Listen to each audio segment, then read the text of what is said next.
My buddy had college and pilot school debt and needed his loans paid off. We had watched Black Hawk Down together, and it inspired him. To seek a life of action, he had spoken to veterans in the civilian world and got a taste of glory when he heard about the infantry. Apparently, everyone recommended he go infantry. He found out about the Battle Buddy program, where you can join with a friend and go to basic training and your first duty station together.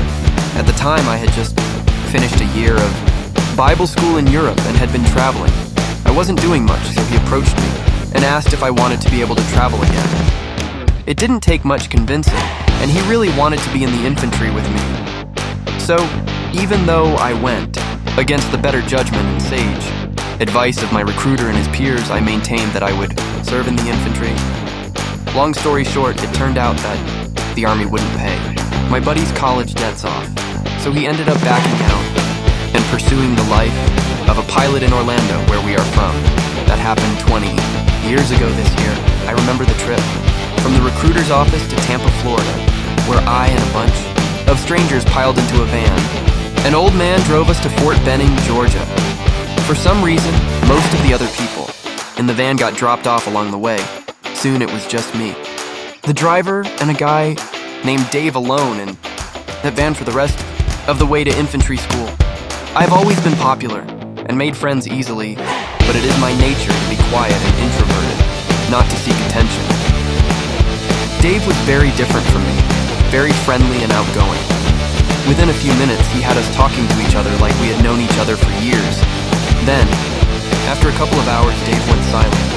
The old man at the wheel said nothing, and we were quiet for a long time.